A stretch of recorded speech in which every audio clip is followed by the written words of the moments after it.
This is a fractal, and it's not just any fractal, it's the most well-known fractal of them all. It's called the Mandelbrot, and you can zoom in on this thing forever. It's a geometric shape that has detailed structure at arbitrary small scales, which is pretty close to the definition of a fractal. But what is a fractal? Well, a fractal is a way to visualize the behavior of some equation. In this case, it's this equation. And the equation looks pretty simple, right? But its behavior under the hood is very complex and gives these kinds of images. If you're new to mathematics, it works like this. You start out with a z0, usually 0. You choose some constant c, and you calculate z1. And then you use z1 to calculate z2, z3, etc. And the way this behaves, you can transform this into colors of pixels. We will go into the details later. Such an equation is called a dynamic model. In this case, it pops up in modeling the weather, used for weather predictions. And it's dynamic because it changes over time, it iterates. It's extremely sensitive to initial conditions, this dynamic model, in this case, the value of the constant c. And chaos theory is all about researching the patterns and underlying behaviors of dynamical models that are extremely sensitive to initial conditions. So now you know fractals and chaos. So there are a few moments in my life that have been crossroads that strongly influenced the person who I am today. And one of them was in 1982, the blinking cursor of the Commodore 64, and I learned how to program. And then a few years later, I read this book, James Gleick. And it's the Dutch version, and it's called Chaos, the Third Scientific Revolution. And I saw these images of fractals, and I was completely fascinated about it. And then I started programming a lot of these fractals. It's love for life. And now, many years later, here I am to share my passion for chaos and fractals. So how we are going to do this, I'm going to explain a little bit more about what we are talking about. We are going to have a look at some examples. I'm going to just reference to different kinds of fractals, so you can go online and search them yourself. We will do some easy mathematical equations just to understand how you can make such pictures. And then I have two separate videos, one in which I will rank the best videos out there. There are so many beautiful videos on this topic. I can't do this on my own, so I will reference those. And there was one video missing from my point of view. It's a more technical, mathematical one, but that's the relation between two kinds of chaotic systems, the logistic map by Feigenbaum and the Mandelbrot set. But that's for another time. So let's get into it. So what are we talking about? Chaos. If you look on Wikipedia, it is defined as such, and it says, well, it's dynamical systems. It's the study of dynamical systems that are extremely sensitive to initial conditions. For instance, let's say you have a model that predicts the weather, and that model takes as an input the temperature of yesterday. And then the model says, well, I predict rain in 2 days. But it could be that if you change the temperature of yesterday, just a tiny bit, the model will predict a total different outcome. And this is what chaos theory is all about. How do fractals come into play? Well, fractals are just a way to visualize the behavior of such mathematical models. A fractal, again, on Wikipedia, it's defined as a geometric shape having detailed structure at arbitrary small scales. And that's why you can zoom in on them forever. And well, we already saw the most famous one, the Mandelbrot, and you can zoom in on this thing forever and you will discover new patterns and shapes. And I know there are videos online where you can just watch 2 hours of zooming in on this fractal. So what are we talking about? Well, let's give you a sense, a feel of it. Here we have a simple equation, a simple dynamical model. It just has one variable, x, and one initial condition, r, which is a constant. And r is, this model is extremely sensitive to the number that you put on r. It behaves really different depending on that value. X, where you start with, x0 or x0, doesn't really change the behavior. And so what we do is, again, you pick r, let's say 2, you pick x0, let's say 0.1, and then you just calculate x1. And with that value, you calculate x2, and so on and so on. This is what you do. And then something really strange happens if you actually do this. Because depending on the choice of r, three things can happen. One is that xn and xn plus 1 and x100, 101, they go to a single value and it doesn't change anymore. It's attracted to a single value. That could be the outcome depending on your choice of r. But sometimes it's attracted to 2 points and it just bounces. So x100 is like, say, 80, x101 is 60, and then it's 80 again, 60, 80, 60, 80. Sometimes it bounces between 3 different values or 5 different values or 8 different values, etc. Another result could be that x goes to infinity, either plus or minus infinity, and it will be gone forever. It will never come back and go to a fixed point. And how do you make these incredible pictures? Is you assign different colors to the different behaviors of the equation. That's how you draw fractals. In this case, the example is a little bit strange because it's a one-dimensional example and fractals are two-dimensional, but we'll get into the details of this very specific equation, which is the logistic map of Feigenbaum. But this is all there is to it. Oh, I need to go small. How can I go small? Yeah, so now you can read what I'm talking about. Next. No, I need to go to my slides. Next. So, what does it look like? Let's have some examples. A famous example by Gaston Julia. I think he's French, so I try to pronounce it in a French way. And he was famous for the Julia set. This is a Julia set. There are many, many different Julia sets, all depending on some initial value that you choose. But here you see the equation of the Julia set, and depending on, I believe in this case, your initial value for Z0, Z0, the behavior will be completely different, and it's visualized like this. I think we can we zoom in on this one as well? Let's see. Yes. There it goes, and I was very young in '88, and I was just completely fascinated by these pictures. It's what I would call eye candy, and there's some excellent software out there. I want to have a big shout out to the people from Chaos. They have open source software where you can draw all these different kinds of fractals, and that's the one I used to do this zooming. Another example, which one we saw in the beginning, the Mandelbrot, here it is.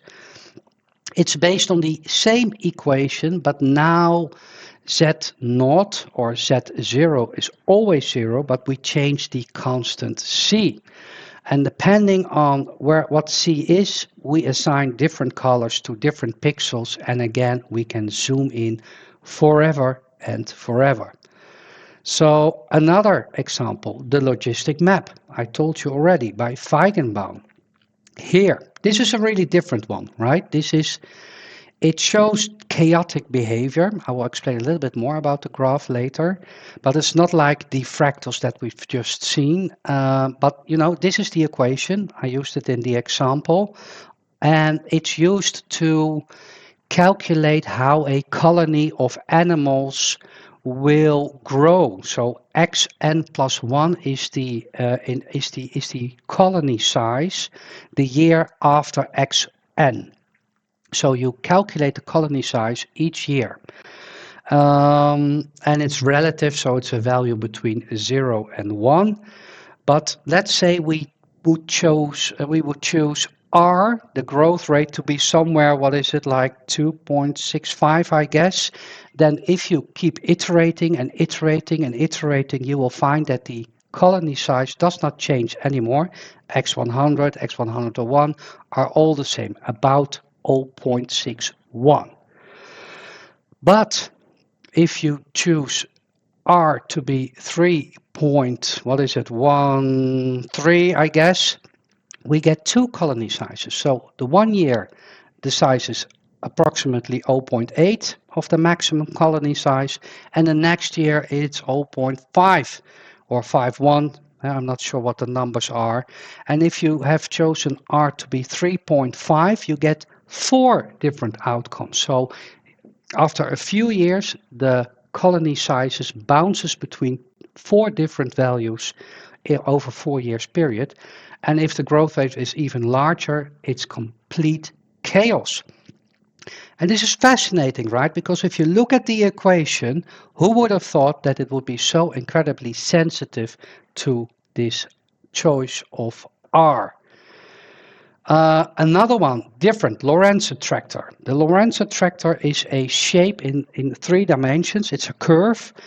And if you change the initial starting point, the curve will never be the same. It's extremely sensitive to that initial thing. But in the end, they kind of look the same. It looks like this curve is being attracted around 2 regions. It almost looks like the wings of a butterfly. I found a really great website.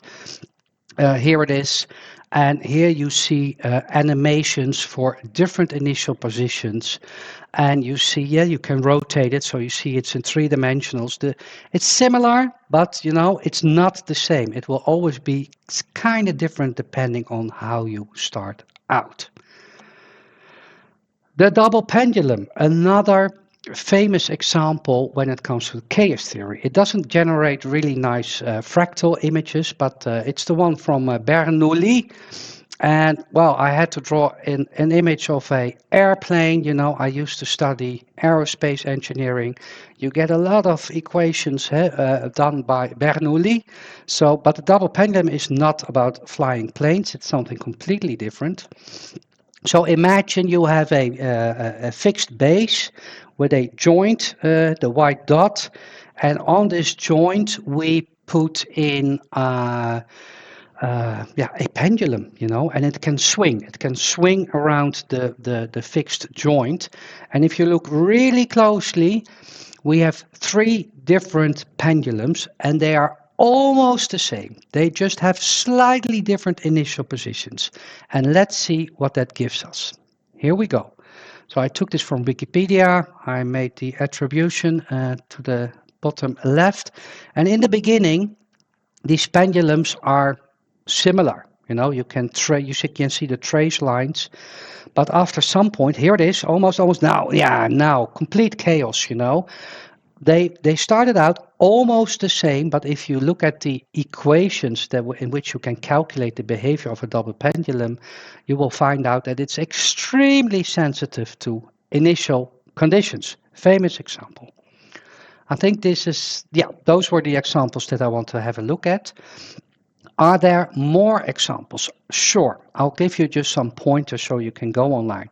The 3-body problem, cellular automata, also kind of emergent chaotic behavior, the Sierpinski triangle, on and on. Let me give you the picture. So the 3-body problem, this is a nice one. This is, for instance, the moon, the sun, and the earth, and we know exactly what the equations are, thanks to Sir Isaac Newton.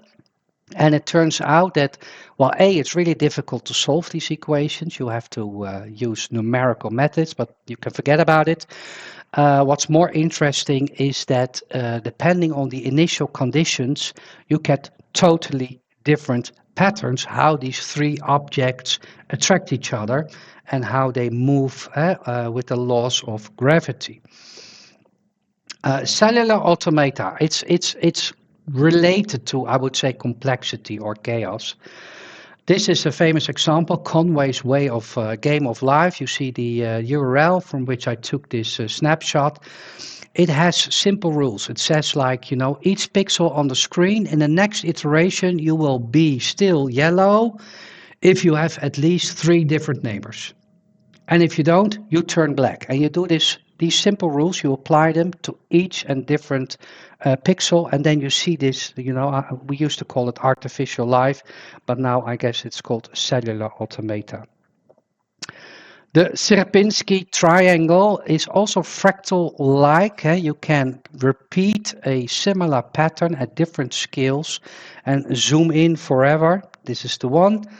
Next, we have the Koch snowflake. It looks like this, and again, it's just triangles on triangles on triangles, and you get something that really looks like something in nature. And that's what fractals do.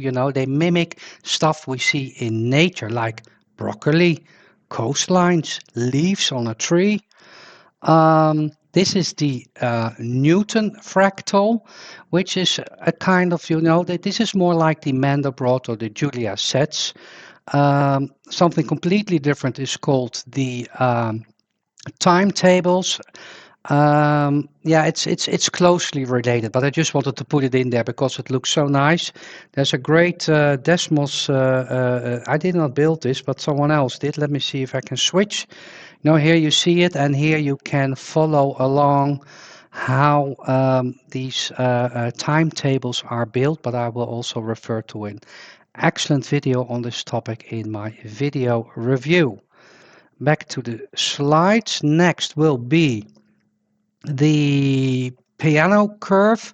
Again, a simple shape, and keep repeating it at different scales, and you get these patterns.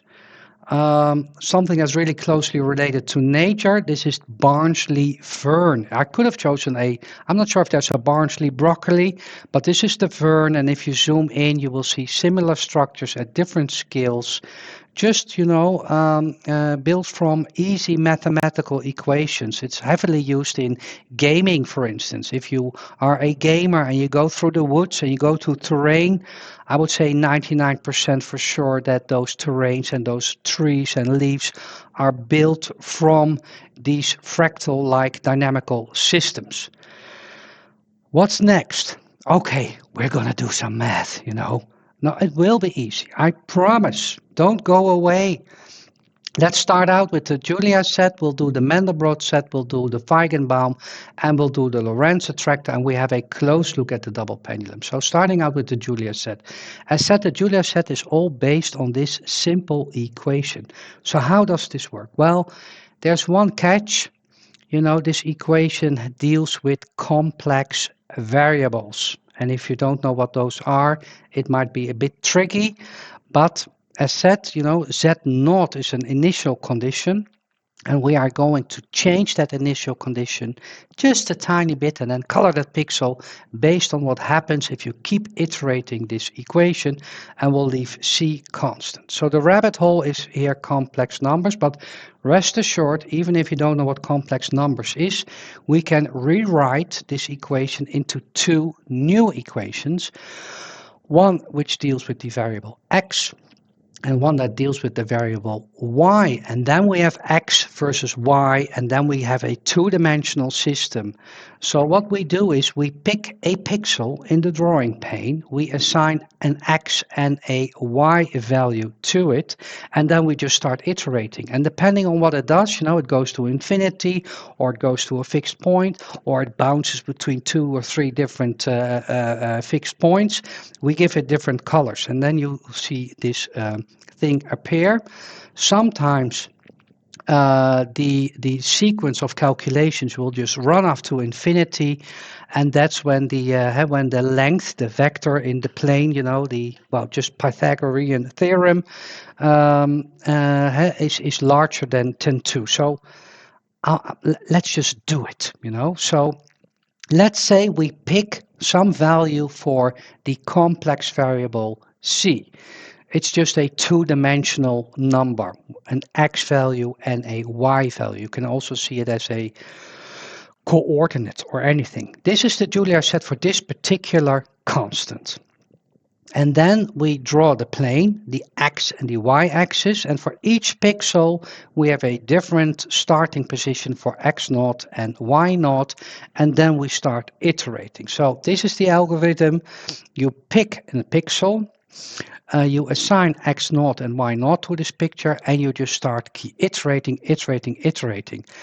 If before you hit some maximum number of iterations, the length of that point, the square root of the x coordinate squared plus the y coordinate squared, is goes beyond 2, then it's mathematically proven that point will never come back. It will run off to infinity.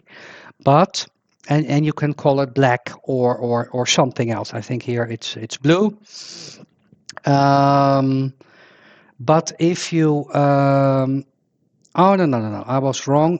You pick the color based on how fast the number went to infinity. Sometimes it takes a very long time, x1000, 1001, 1002. It takes a long time, and then it shoots off to infinity. You say, okay, I make this red. But if it's like x6, x7, and we are already going to infinity, let's make this pixel yellow, So you have a table, a color table, and depending on how fast a point goes to infinity, you give it some specific color. But if it doesn't go to infinity, you look at what does it do? Does it go to one fixed point, or does it bounce between two fixed points or between three fixed points? And you give it different colors again. And this is how this beautiful image is being created. I put some numbers in. Usually what we call the escape radius is 2. And if you want to have some guidelines on how many iterations should I do before I wait that it goes to infinity, well, 100 gives you low quality fractals, and 1500 will give you high quality fractals. Mandelbrot, almost the same equation. So again, complex numbers, what we can again rewrite it like this, and we can define the length of a specific point by the square root of x squared plus y squared.